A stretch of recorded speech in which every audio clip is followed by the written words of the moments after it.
تعلیمی ادارہ ہے، بہت بڑا اور بہت پرانا ہے۔ دیوبند ایک تحریک ہے، ایک مشن ہے۔ تو چونکہ دیوبند ایک تحریک اور ایک مشن ہے تو اس کے فضلہ ساری دنیا میں پھیلے ہوئے ہیں۔ جو مشن ہے اس مشن کو لے کر ساری دنیا میں پھیلے ہوئے ہیں۔ اب آپ کو یہ سمجھنا ہے کہ دیوبند کیا کس چیز کی تحریک ہے، کس چیز کا مشن ہے۔ اس لیے سمجھنا ہے کہ آپ بھی دیوبندی ہیں۔ یہ چیز آپ کو اس لیے سمجھنی ہے کہ آپ بھی دیوبندی ہیں، لہذا آپ کو سمجھنا پڑے گا کہ ہم دیوبندی کیوں ہیں، کس چیز کا نام دیوبندیت ہے۔ دیوبندیت ایک مشن ہے، ایک تحریک ہے، تو کیا ہے دیوبندیت، یہ آپ کو بھی سمجھنا ہے، اس لیے کہ آپ دیوبندی ہیں۔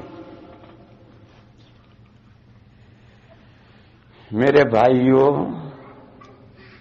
دیوبندیت نام ہے صحیح دین کو دونوں ہاتھوں سے مضبوط پکڑنے کا۔ جو صحیح دین ہے اس کو دونوں ہاتھوں سے مضبوط پکڑو، اسی کا نام دیوبندیت، اس سے آگے کچھ نہیں۔ دیوبند کا کوئی دستور اساسی نہیں، کوئی کانسٹیٹیوشن نہیں ہے، دیوبند کا کوئی نام نہیں۔ دیوبند ایک شہر کا نام ہے، اس سے دیوبندیت بن گیا، اس مسلک کا کوئی نام نہیں ہے، اس کا کوئی کانسٹیٹیوشن نہیں ہے، اس جماعت کا کچھ نہیں ہے۔ اس کا کانسٹیٹیوشن کیا ہے؟ یہ قرآن اور یہ سنت، یہ قرآن اور یہ سنت، یہی دیوبند کے دستور اساسی ہے۔ اس قرآن و سنت کو سمجھنا اور اس کو سمجھنا آج کے لوگوں کے مائنڈ سے سمجھنا نہیں، آج کے لوگوں کے مائنڈ سے سمجھنا نہیں۔ دور اول سے چلو، صحابہ سے، تابعین، تابعین، یوں نیچے اترتے آؤ۔ یہ جو دور اول کے لوگوں نے قرآن و حدیث کو جس طرح سے سمجھنا ہے اس طرح سمجھنا، آج کے مائنڈ سے نہیں، اولڈ مائنڈ سے سمجھنا۔ اولڈ مائنڈ کس کا؟ صحابہ کا، تابعین کا، تابعین کا۔ اس کے بعد جو محدثین، فقہا، علماء، مجتہدین گزرے، چاہے لمبے زمانے سے چلے آ رہے ہیں، انہوں نے قرآن و حدیث کو کس طرح سمجھا ہے، اس سمجھے ہوئے کو لینا۔ آج کے مائنڈ کا سمجھا ہوا نہیں۔ آج ایک آدمی پیدا ہوتا ہے اور وہ کہتا ہے اس حدیث کا یہ مطلب ہے، اس آیت کا یہ مطلب ہے، یہ نہیں، دیوبند اسے نہیں لیتا۔ دیوبند اسے لیتا ہے کہ صحابہ اس آیت کو کیا سمجھتے تھے، تابعین کیا سمجھتے تھے، تابعین کیا سمجھتے تھے، گزرے ہوئے فقہا، محدثین، مفسرین نے کیا سمجھا ہے، ان کے سمجھنے کے اکارڈنگ آج کے آدمی کا سمجھنا ہے تو اس کی بات قبول کی جائے گی، اور اس کا سمجھنا اگر اس پرانے سمجھنے کے اکارڈنگ نہیں ہے تو آج کے مائنڈ کی بات قبول نہیں کی جائے گی۔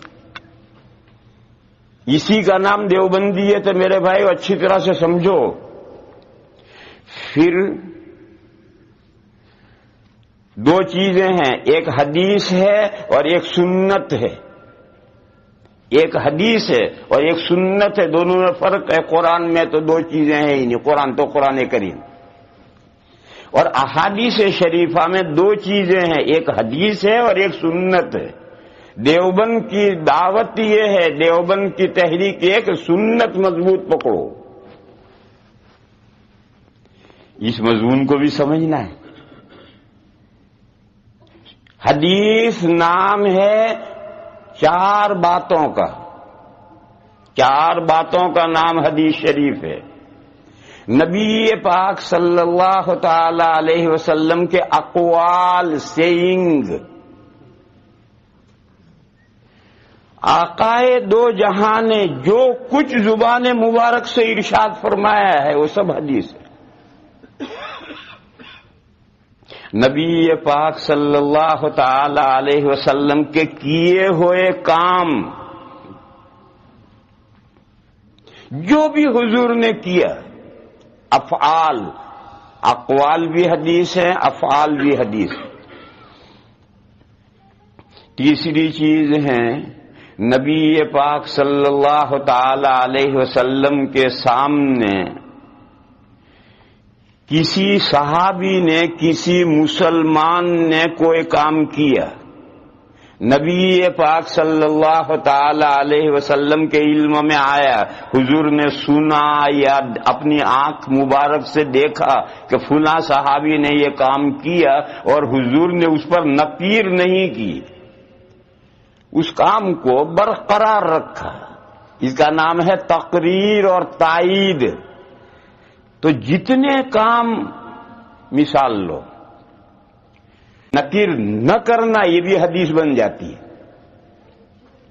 اور چوتھی چیز ہے نبی پاک صلی اللہ تعالی علیہ وسلم کے ذاتی حالات، پرسنل حالات، کہ حضور کے بال مبارک ایسے تھے، داڑھی مبارک ایسی تھی، آنکھیں ایسی تھی، دانت ایسے تھے، قد ایسا تھا، چال ایسی تھی، ڈھال ایسی تھی۔